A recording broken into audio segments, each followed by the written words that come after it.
Any information presented in this podcast should be reviewed first by the corresponding professional, whether that's medical, legal, or financial, before applying it to your life.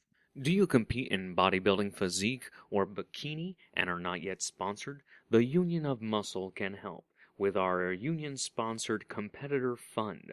Join other highly effective, value-building competitors and share in the success. Go to www.unionofmuscle.com and click on the Union-Sponsored Competitor tab for more information. Join the union. Are you someone who gets home from a long day at work or a long work week and just wants to sit down, kick your feet up, relax, and eat something? And the last thing on your mind is going for a walk, a run, or a gym right after a long day of work? Are you someone who's tired of people telling you you need to get up and exercise, you need to work on your fitness? If so, here's how you shut them up. Go to www.unionofmuscle.com and click on Sponsor a Union Competitor. There, you can donate to those people who do want to work out, who do want to stay fit. This way, when people approach you and say, "Don't you care about fitness?" you can say, "Yes, I care about fitness. I pay other people every month to stay fit for me." Then, get down on your hands and do 10 push-ups right in front of them. They'll be so bewildered by whether or not your response is true or not that they'll never bother you again. And that's how you do it. Welcome to the Union Podcast. I'm Coach Paul. Before I bring in our guests, I want to update you guys on what I've been doing recently. One of the projects I'm trying to do is make sure that we find the cheapest ways of eating healthy and eating right. So this week I was pricing out chicken at our local Kroger and found that the skinless, boneless chicken breast, the Tyson skinless, boneless chicken breast, was 0.7 cents cheaper per ounce than the canned chicken. I've also begun changing my workout into more of a cutting workout by increasing the number of reps I'm doing on my warm-up set. So instead of doing 10, I'm now doing 15 to 25 reps on my warm-up set. This is how I'm transitioning into a cut type of high rep workout. On Tuesday, I found out about a local bodybuilding show, the 2014 Blue Ridge Fitness Festival and ANBF Virginia Natural Pro-Am show. I was told it was on Friday. Turns out it was actually on Saturday to go from 9 a.m. to 6 p.m. Turned out to be more like 7:30. Tickets to go to the festival alone were only $5. However, to stay for the contest, to watch it, they ranged in two prices, a $20 and a $35 ticket. And then there was also a slight fee for the vendor they used to sell the tickets online. My favorite thing about the show was the people who were there, individually but not collectively. Individually, when I talked with people, fantastic, great interactions, all with the vendors who are lined up in the expo, as well as those putting on the classes, as well as those putting on the entire expo, as well as the competitors, as well as the trainers. Everyone I talked to, great attitudes, good people to get to know and to talk to. When it came time for the show, the competition part of the event, is when the trouble started with the people collectively, because the audience had very little audience etiquette, you could call it, in that a lot of people would get up and leave and never come back after their people who they were there to support had been up on stage. So a lot of people left fairly early. The judging started at 2 and was supposed to go to 6. And now people knew the commitment they were getting into. That was fairly evident, and I believe there was enough information for everyone to know exactly what the time frame was. But first of all, people got up and left after their people were there. Most people didn't even clap. I don't know if this was just because we're in a fairly conservative area of the world. So first up was the bikini. or fitness and then bikini. And these are girls that are not dressed in much, mostly just bikinis. And the audience was very quiet. I was trying to get them riled up a little bit by hooting and hollering on my own. And I was trying to do it hopefully comically so that way they didn't think I was some kind of deviant, but that I was really trying to support these people. Because these guys, these competitors, have been working hard and eating hard and causing all kinds of turmoil in order to compete. It's been a hard process for a lot of these folks. Even getting up and getting all that tan on you wasn't necessarily an easy thing to do. The flexing that they had to do, the steps, the paces, they put these competitors through the paces. And a large part of the audience, it was, all I heard were crickets chirping away. So I had to try to get the audience to cheer these guys on. It's a competition, so you kind of have to think like you're cheering like your football team, but everyone's on your team. And you have to cheer during every inning, not just when your favorite people are up or people who you don't want to vote, you don't want to root for. There were some people who got up who were competing in the older classes, the master classes. And these are the times when it was noticeable that they were older people. But they were up there. They were up there. They had worked out hard. You could tell that they worked out hard. Yeah, their skin wasn't perfectly toned as a newborn baby. You could tell they had aged a little bit, but they were up there busting a pose. And I wish there was more of vocal support for these folks. It took the judges to get involved in getting the audience to put in some energy when the teen competitors got up. We had a 16 and a 17-year-old bodybuilders, and they said they'd come on the show later, so I'm very excited about that. They were up there competing, and the judges had to get the audience to cheer these guys on. They're 16 and 17. It takes a lot of effort to get the physiques that those boys brought into the show. They're other things boys could be spending their time on, not creating a beautiful physique like these guys had done. And it took the judges to coax the audience into rooting and cheering. I mean, I was doing it anyways, but I was almost annoying myself. I was being the annoying loud person while everyone else was quiet, but it's a competition. There needs to be yelling. When I did competitions in ballroom, there's loud music, people are dancing in circles, but people are hooting and hollering. Even though most people out of there are also competitors and competing in other bouts, everyone was supportive vocally of the sport. And that's what we need to know when we go to a bodybuilding competition. Big, small, skinny, fat, large, strange. These people are there competing. They put effort in. This is the culmination of the work they put in, day out. Why they're not eating pizza and whatever else. Let's cheer them on. Let's have good audience etiquette. Try to stay through the whole thing. It's okay to take a bathroom break, of course. But let's do that. And for those people who are putting on shows, have them listen to this podcast or any other which may talk a little bit about educating these folks on how to react in a bodybuilding competition. I don't actually think it was their fault. I think most of these people have never been to a competition like myself and didn't know the proper etiquette of how to react when somebody gets up in front of you half naked. That's probably what was going on. Those who have been to shows should have been some of the most vocal, most trying to get the support out there for our competitors. This is our sport, folks. If you're into fitness, this is the peak of the fitness sport. As far as, I guess you could argue that there are more functional sports which are about fitness.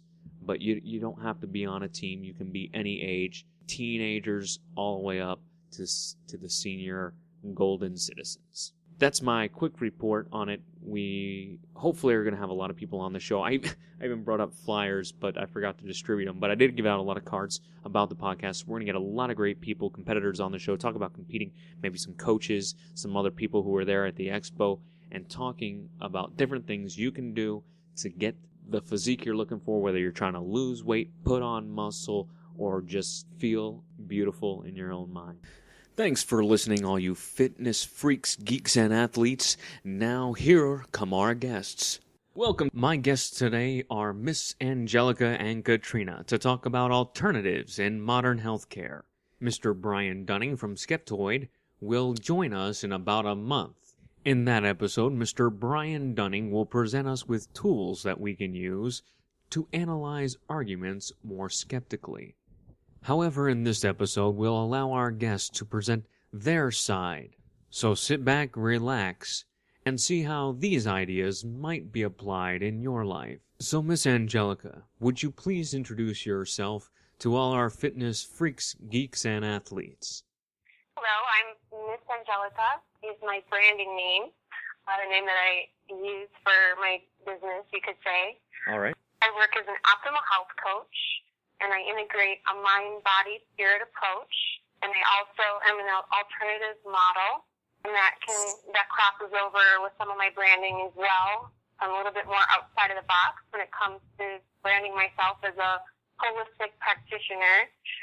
A couple other main features that I've got going on in my life right now is that I'm going to be starting as a professor at Aphrodite University starting in May, which is a divine feminine day school. And I'm also working on a PhD in natural medicine. So those are things on the forefront of what's going on in my life right now and some major focuses. So Great. No, sounds interesting. I can't wait to get more into those different ideas you were talking about. Let's hear a little bit about you, Katrina. Of course, I am a holistic nutritionist, and my background is in Oriental medicine, so basically acupuncture, as well as all kinds of alternative medicine. Right now, my focus is on autoimmune diseases, especially Lyme disease, fibromyalgia, and chronic fatigue syndrome, because I was fortunate enough and I was able to heal myself from chronic Lyme disease, and doctors told me it was incurable, so that's now my mission, and that's what I do, help people to recover from so-called incurable diseases. You both have similar stories about how you began researching alternative medicine. Katrina, you talked about getting and curing yourself of Lyme's disease. How did that all start? Of course. Well, I was always really a health and wellness fanatic, so I was living a very healthy lifestyle, exercising, doing yoga, juice cleanses, all kinds of good stuff for my body. And at that moment, I was going to medical school, and one day I just woke up with a so-called mysterious disease. Half of my face was paralyzed, half of my body was numb. I was in total pain. And, of course, I ended up in an emergency room, and after like 5 hours waiting in line, I was sent home without any known cause of my symptoms. That sounds terrifying. That sounds absolutely terrifying. I want to know how I would react if I woke up one morning and half my face was paralyzed and I was in pain. It's got to be difficult.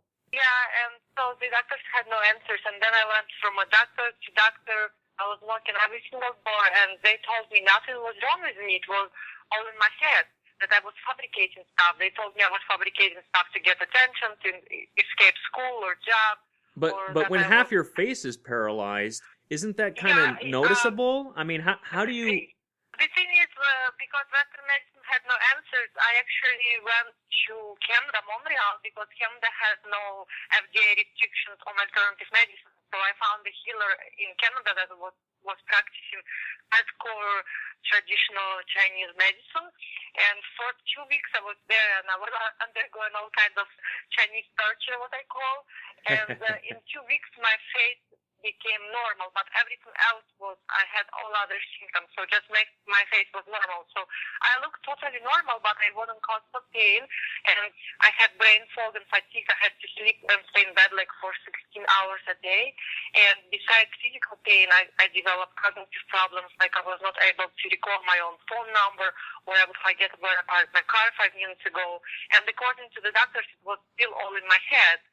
And one day I was so sick, I was rushed by ambulance into emergency room. And after 12 hours of testing, I was about to be released home again without no known cause to my symptoms. When a doctor recently told me I could have Lyme disease. And when I got home and Googled Lyme, at that moment I knew that, yes, all my symptoms were similar to Lyme disease, and that's when I realized I had a long road ahead of me. And doctors told me just to get used to it, I would be bedridden for the rest of my life. So I refused that kind of label of incurable put on me, and I decided I'm going to do whatever it takes to heal myself. So I found... Let me just stop you. Let me stop you there, Katrina. Yeah. We'll get into the details, but I just wanted to set up the background story of where the jumping off point was. A few things happened which the doctors had no answers for, but you were still in pain and you were still having many other symptoms. Why don't we jump over now to you, Angelica, and if you could share your story about what brought you towards alternative medicine. Sure. Well, it is pretty striking, some of the parallels with Katrina and I.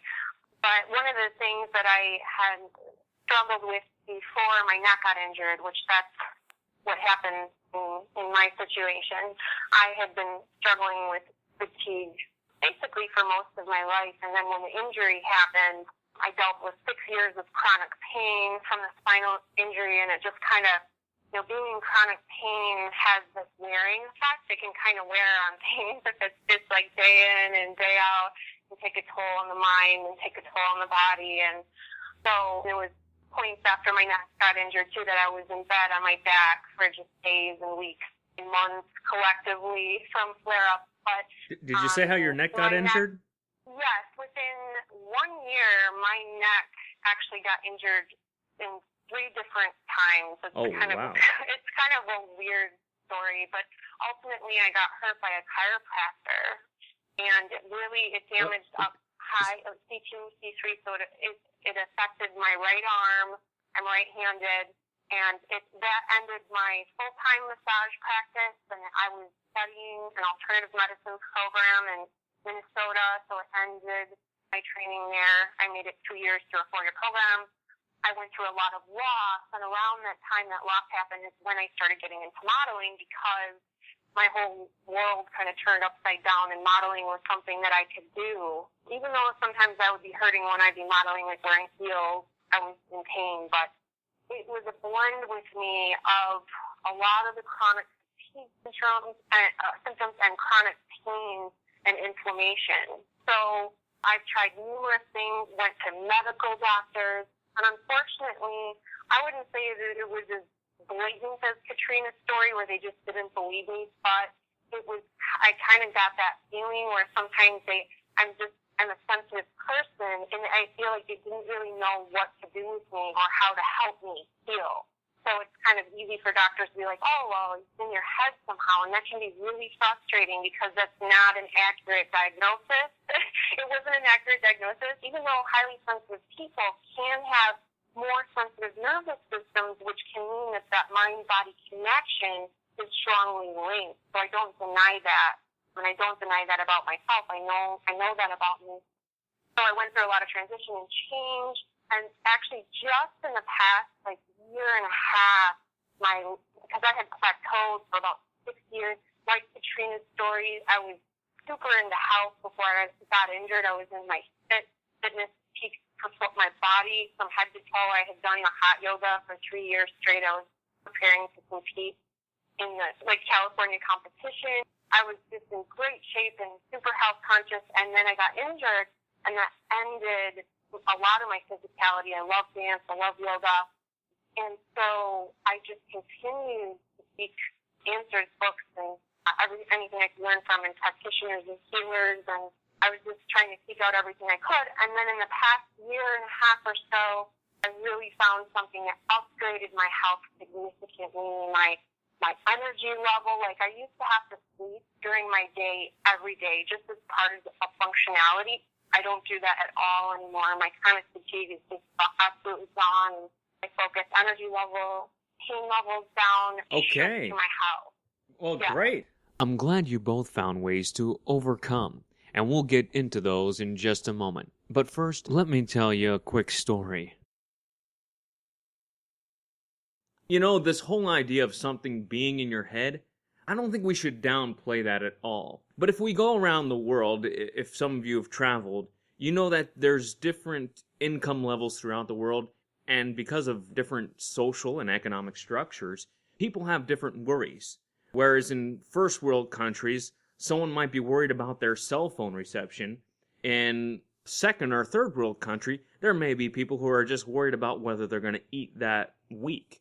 Just because there's a chance that someone might not understand that or have experienced some of the tragedies that you two have gone through doesn't mean that if they were put in a similar situation, they wouldn't turn to other results. I think when all other medical things have failed you, it's easy to criticize someone else who's turned to alternative medicine because you don't understand it and you've never been in such a position where modern medicine has failed you. So I think for our listeners, if you're finding some of the things we talk about today a little bit on the fringe and you want to be critical of that, I would encourage you to take a step back real quick before you get critical, just so you can listen to the full story, of course, and know that sometimes people get to these points of searching outside modern medicine because they haven't found a solution in modern medicine. Now, to get on to my quick little anecdote, it all being in your head, it's okay. I was taught my whole life, my parents taught me that drinking alcohol was bad, very evil, and could only lead to a life of destruction. Well, I was visiting a church of another relative of mine. They had the plate go around, and I went up. It was a Christian-based faith, and I went up, and they were supposed to have two options, water, or grape juice, and wine. And so I asked, which one was the grape juice, and they pointed it out, and I gulped it down real quick, very small, little bit, and I sat down and I felt this burning sensation in me. First time I really had any alcohol in me, and my whole body just seized up. All of my muscles contracted, and I just couldn't move. So I'm being rushed to the hospital at the end of the ceremony because all my muscles clenched up, and it was probably in my head, but the symptoms were real, and the symptoms still had to be treated. They had to pump me, they gave me a whole bunch of muscle relaxers. It didn't necessarily stop it, but it did relieve some of the tension. But I was still clenched up until I woke up the next day. They did send me home, and they didn't really have an answer for it other than that it was in my head. For me, that was okay. That was fine because the next day I woke up and everything was okay. Had I not woken up with everything okay, I'm sure I'd still be questioning a lot of things. I think just because, even if it is in your head, I'm not saying it is for anyone else, but for me, that was in my head, but it still did not downplay the real symptoms that I was going through because of that. Our mind can be powerful, like you said, and so there is that mind-body connection, like you were saying, Angelica. If we take that seriously, even when it is in your head, it's still a serious thing that needs to be treated with just as much as respect as anything that's physical when someone's going through that. And then we can actually treat the problems. That makes sense. Katrina, you talked a little bit about acupuncture. Can you kind of, if someone's never heard of acupuncture or they're new to the idea, can you explain a little bit about what that is? Of course.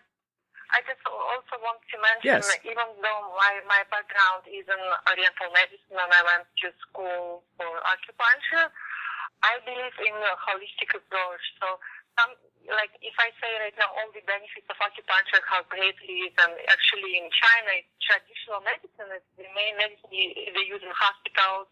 They treat anything from headaches to cancer, from stress to chronic pains. They treat anything with acupuncture, and it's so powerful it works. However, a person should not rely on any kind of medicine for their symptoms, not Western, not Eastern. First, a person needs to change their lifestyle and acknowledge that they did something wrong, like they caused their disease, because I have so many patients that ask me, would acupuncture cure my diabetes or cancer? And it's not going to cure if a person is not going to change their lifestyle, because diabetes or cancer doesn't just happen overnight. It means the person was living very unhealthy lifestyle. So Yeah, we get the same in the fitness industry. I get the same thing in the fitness. When someone asks me, "Oh, what supplements are you taking?" and things like that, and I'm like, "No, you're looking at this all wrong. You know, this is the supplement I'm taking right now, but I don't always take that supplement. I try different things. Most important is consistency first in the gym. If you're not coming to exercise, if you're not changing your lifestyle to come and exercise, it doesn't matter what supplements I'm taking." Yeah, exactly. The same with any kind of problem or disease. No matter how great acupuncture is or chiropractic or energy healing, if a person is not going to change their lifestyle and mindset, if he's angry, negative, and eats junk and doesn't exercise, nobody is going to help them. So first step, the person takes full responsibility for their own health. And then they need to find all kinds of alternative medicine to assist their body to heal or to lose weight. But first, change happens within. It happens inside the person. So first is that. But could you explain to us a little bit now about acupuncture, what it is and how it works? Okay, it's okay. Of course, in acupuncture, we work with points that every single point represents either an organ, alignment in the body, some diseases, and actually there are no rules for any specific disease. So every single person would have different set of points working on them because every single person has different symptoms and different immune system. So well, I would imagine that if you're dealing with kind of pressure points on the skin, you're also dealing with somebody's nerves, your nervous system. And so our nerves are not laid out exactly the same in everybody. Your nerves kind of branch out, and everyone's nervous system takes different paths and different twists and turns, even though we can all move our fingers for the most part, we can all move our toes, we can, if everything's functioning normally, you're going to be able to move everything. However, that doesn't mean your nervous systems are all perfectly aligned the same way in every person. And there are lots of different twists and turns. So I can understand, even if you're pricking someone to trigger stuff in their nerves, how that could be different in anyone just based on that one thing alone. Yeah, that's true. However, no, we are actually not aiming at nerves. The whole point is to puncture a person or acupressure into an energy point. And actually, it is believed in Chinese medicine that most of the diseases happen due to stagnation. So stagnation of energy, if person doesn't move enough, or for any other reason, stagnation is a disease. So we try to break those stagnations, move energy, move blood.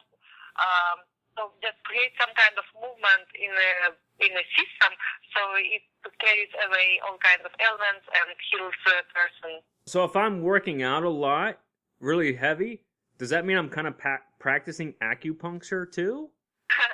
Well, working out a lot is great because, it means you don't have any stagnation in your body. You move your body, and the best way to prevent any kind of disease, because all kinds of toxins and bad stuff, you get rid of it every single day with sweat and with just moving your body. So it's really good prevention. Good. So let me just make sure I understand then when it comes to acupuncture. Through applying needles, I guess, right? Yes, needles, or even if it's acupressure, we use absolutely the same points, but no needle, we just pressure with our fingers or some other device we have. Special things we apply to the body for pressure. So, and the idea is to trigger the energy points. I really don't understand what energy points are, but it's to try to, the purpose is to get the body to react because it's been stagnant. And that's what the pressure points and the needles are supposed to be doing, is triggering a reaction in the body so there's movement and there's not stagnation. Yeah, and especially, there are so many points that they're responsible for different organs, for example, for our liver or heart or kidneys. So if you trigger those points and you have problems in those organs, it's supposed to help you heal in those organs. Okay, I can understand. I can understand that. Mm-hmm. And Angelica, what have you had any experience with acupuncture or acupressure or any of it? I was trained in Chinese massage and I'm trained in acupressure, Shinshindou. So to some degree. I haven't had the same training as Katrina, but I'm familiar. I'm familiar with the. So you've been trained in the acupressure. What is that called? Chin-chu-do? Yeah, Jin Shindo, and then I have a Chinese massage background, so we had to learn. Like I studied from a Chinese acupuncture and moxibustion book, and so the acupressure points and we had to memorize hundreds of points. So it was kind and of, that operates under the same. information. It operates under the same principle of trying to reduce stagnation in the body. Yeah. Okay. Yeah, correct. Now, what are some other things that you found that have helped you overcome the neck injuries and everything? Well, my primary focus in my practice and with my own health is cellular health. So whether that's through diet and or detoxing the cells, whether that's through colon cleansing can be a great way, colon liver cleansing, and then I specifically found a natural product that worked on a cellular level and it really helped clean up my health. But everyone is different. There's that term biochemical individuality. Everybody has their own uniqueness, and everyone. I don't think that there's always one answer for every person. So I'm very open-minded in my approach. Right. You said you practice optimal health. What does that mean for somebody who's never heard the term optimal health practitioner? What does that mean? What can they expect? What is this optimal health? Increased energy, vitality, and overall enhanced quality of life. A lot of people, we get kind of between certain diet or pharmaceutical medications and just lifestyle. A lot of times what can happen is just this overall glazing effect where do we really even know what optimal health could look like or even feel like when a lot of people have inflammation or pain or dealing with a weight issue. And all those things can really affect, and granted everyone's different, so being open in my approach, but it can affect the quality of our lives.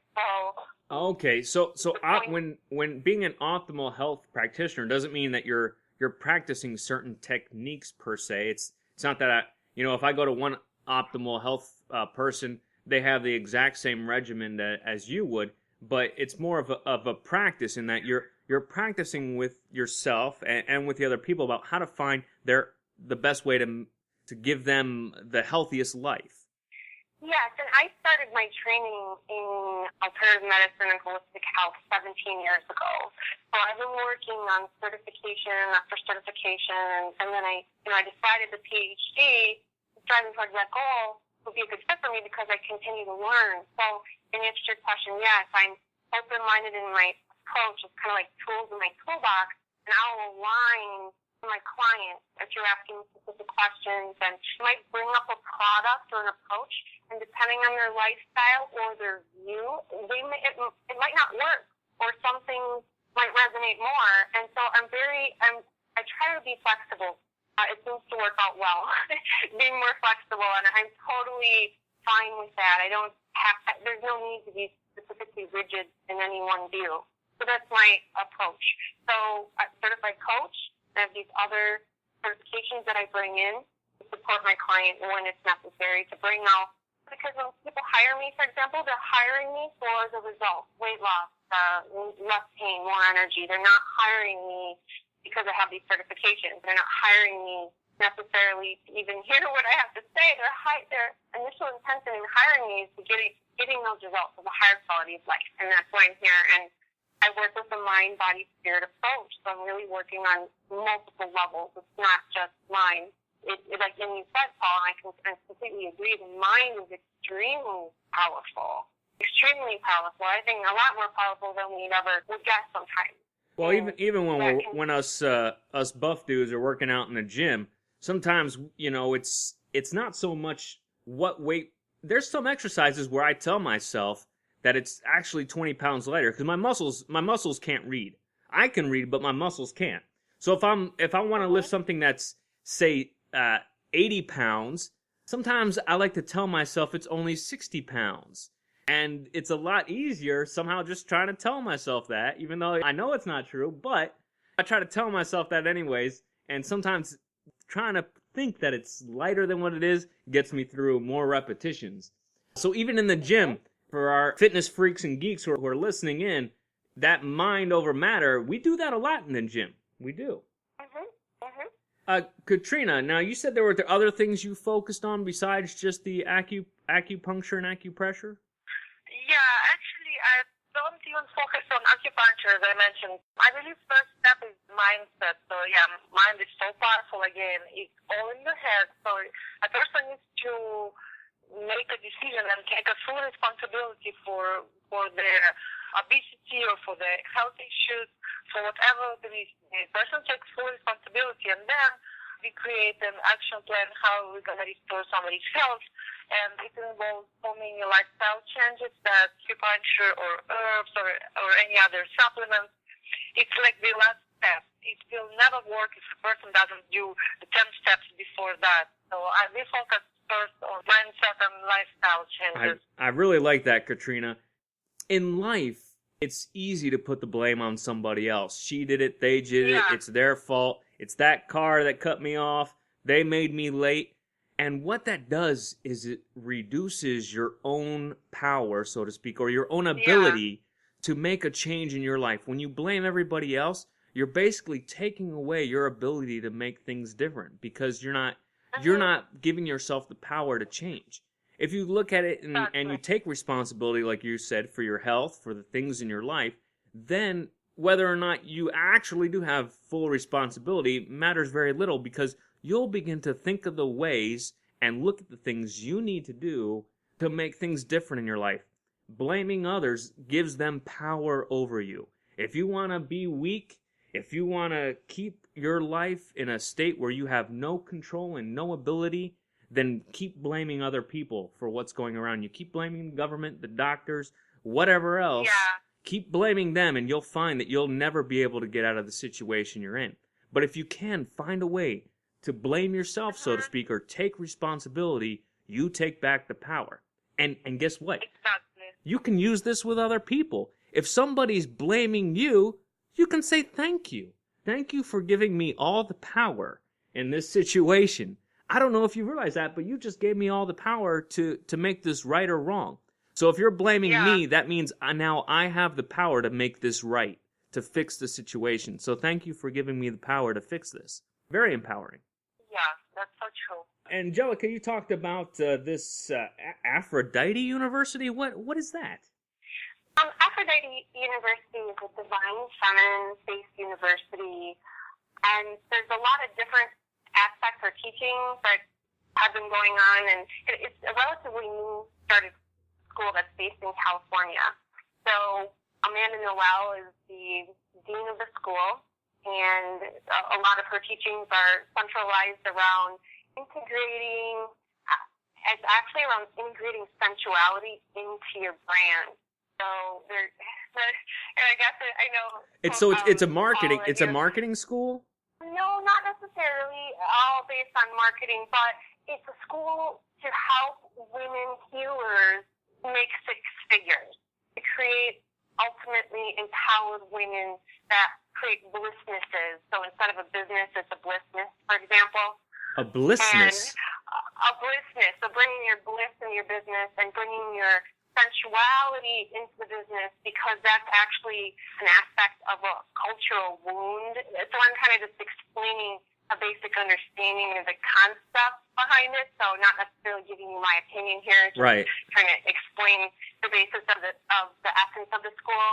So through bringing some of that divine energy of the sensuality into our business is actually a fundamental part of making a better income, and having a more fulfilling business. You know, I can kind of see where that's going. I think a lot of times when women get into business, you almost feel like you have to become more of a man.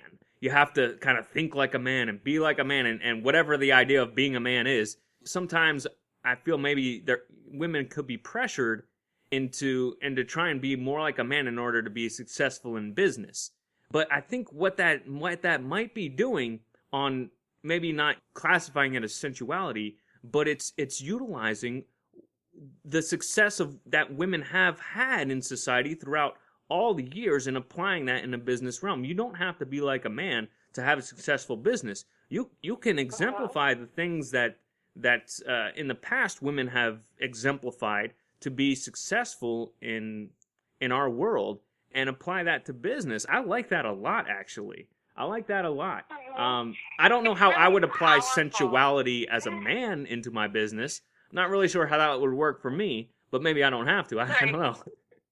It's powerful, and the connection to the women is very powerful, too, because the university is really centralized around connecting with women. You know, I think women can really have a lot. There can be wounds in women's relationships, even separated or competitive, and that's really not a very evolved, I don't want to sound judgmental or something here. It's kind of a limited and wounded energy, and the school really provides a platform for professors to come together and also the new students coming together to really unite and be supportive and help each other heal and, you know, see each other in a certain way that is healing and supportive. So I really appreciate that. It's been great so far. Yeah, here at the Union Podcast and the Union of Muscle, we're about bringing people together. Most definitely, we try to put that in the title. Katrina, what have you done to really start to bring other people to the awareness of what you're doing? To bring awareness, I guess the biggest thing is my book that I launched. I launched my first book not just to bring awareness, because when I was really sick and I was thinking that either I'm gonna die or if I heal myself. I just want to help other people be able to heal themselves. So I have to write a book about my healing journey so it can help thousands of people. Actually, that's the biggest way I'm bringing awareness. I do sometimes events, but... sometimes what? I'm sorry? Events. Like, I do events. We take people on 7-day juice cleanse. Oh, okay. It's more exclusive. Not everyone can afford that. So right. Book is the most affordable and the best way to bring awareness. I believe it's not just the story about my healing journey. It's really a practical guide to change your lifestyle and recover from any chronic degenerative illness. So it's really powerful, I believe. I got through everything in your book. I may have had to speed through some parts to get it done in time for the podcast because I just learned a few days ago that you had a book. So I was really interested in to take a look at that. And you're right. The first section really talks about, it's really more like 3 books in one. I think if someone's going to get this book, they're going to find that they're going to get their money's worth because it's not just one book. It's 3 books in one. First, you have your story. And in all honesty, I would almost like to see your story at the end of it because I think it really understanding what you've done helps to put your story in a better light, in my opinion. However, that aside, you get 3 stories, you get 3 books in one. You get the story of Katrina's journey, right? And then you get it's almost an encyclopedia, a short encyclopedia of the different things that you've done and the things you've studied and learned about. And then third, there's a practical application part. There's a third small book about practical application, how you can possibly apply those things to your life. Now, on some of those, is it better still to make sure that people talk to who? Should they just do what's in the book, or should they consult anybody else? Well, I have to say, as a legal statement, to protect myself, they should consult their physician. Right. However, again, a person needs to take a responsibility themselves, not to ask the doctor or somebody else what. So if a person is ready and wants to turn around and just live a life of optimum health, as Angelica said, that's the only way to change your lifestyle and do all kinds of things to help your body heal. It's only for legal reasons I would say consult your physician. Otherwise... In the first podcast of this series, we talked about the difference between being brave and being stupid. And the difference between being brave and being stupid is the outcome. If I were to jump off a cliff to save somebody's life, and I miss and fall to my death, most people would go, that was kind of stupid. You could probably have found a better way to go about it. But if I would have jumped off that cliff and saved somebody's life, they would have called me heroic and brave. So, when going into taking anyone's advice, when doing anything, whether it's at the gym or health-wise, try to be brave and not stupid. Look a little bit ahead and say, is there a chance that this is going to turn out stupid, or is this a chance it's going to turn out brave? And it really comes down to whether you think, jumping off a cliff or whatever it is the smartest way of going about saving that person or applying that technique or doing that exercise, whatever it may be. Have you found that to be true in your life, Angelica? Yeah. And I personally believe, in the integrated medicine model. I've had my own experience of being in medical for sorts of different types of holistic and alternative remedies, and I kind of went from an angle of being extreme. I was studying homeopathy and really just like all this kind of one angle, no pharmaceutical, just I was a little more extreme. And then through time, I felt like what was going to be better, like a good balance for me in my practice was more of the integrated medicine model. And actually the PhD program that I'm studying is based on that. So, for example, I learn about a disease, and then I learn about like medical terminology and how it would be typically conventionally treated. And then I learn about the alternative medicine and Chinese medicine, and there's different categories of the different types of ways that you can treat disease more alternatively or preventatively. So that's personally where I said I think sometimes I break my arm and I'm probably going to go to the emergency room and not bring out any herbs like at that time necessarily. It's probably going to be more of an emergency. So once again, I try to remain open-minded, and it took me a while to get here. Everyone's on their own journey and going through their own process. So more to say there. Yeah, no, definitely. It's important that whatever you hear out there, folks, that you do be smart, be brave, and not stupid. And I think that kind of just sums it up. And people can analyze that statement how they choose. Yeah.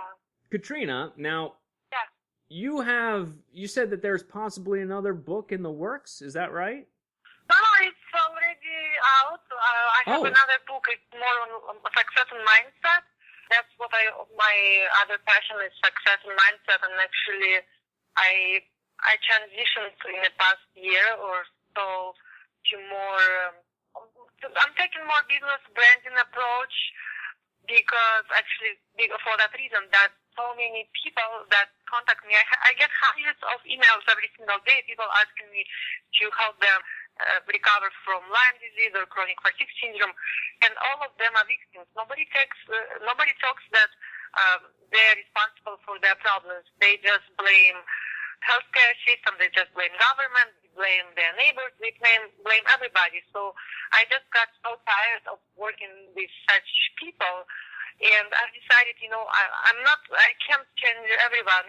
If a person is not ready to change, I'm not gonna spend my own energy because I can spend it on something else. So I'm actually now working a lot with business people and just studying really successful people, luminaries of the 21st century, and I'm studying how they broke through the average mindset into world class. Did you say visionaries?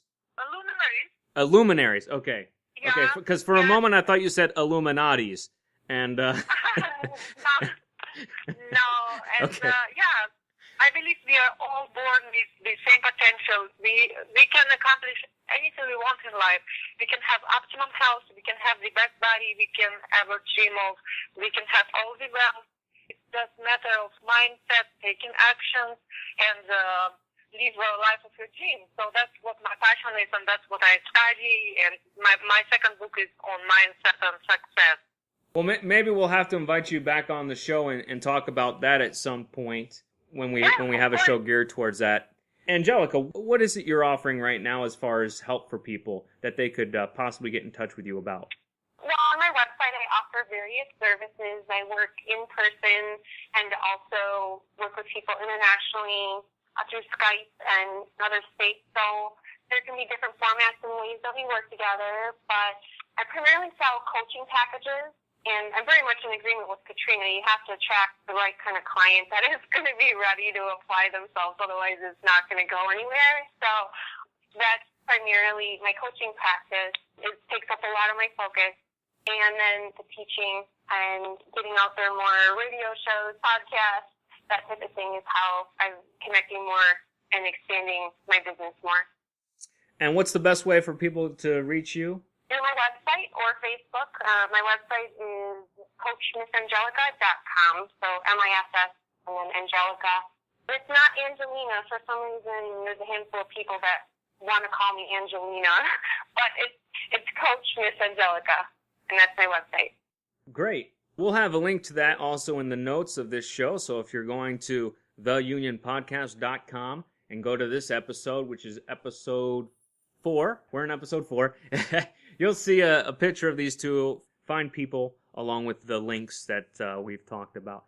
Katrina, for you, what services are you offering or what are you doing right now that can help other people?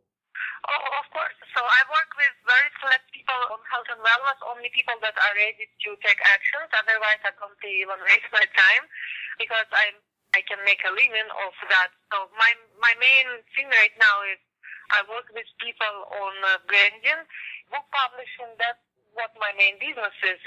If somebody listens right now and really needs help to recover from some kind of autoimmune disease, I'm really happy to help if a person is ready to be helped. And they can always find my book on Amazon. It's Katrina's Recovery. Or they can find me through my website, Starzhynskaya.com. I hope you will post the link because my last name is kind of long. Yeah, so anybody that wants to get in touch with me, they can find me through my Facebook or website on health and wellness. And if somebody is interested in help launching their own books and sharing their own story, I also provide help with that. We do full service publishing for experts, so that's what I'm here to help.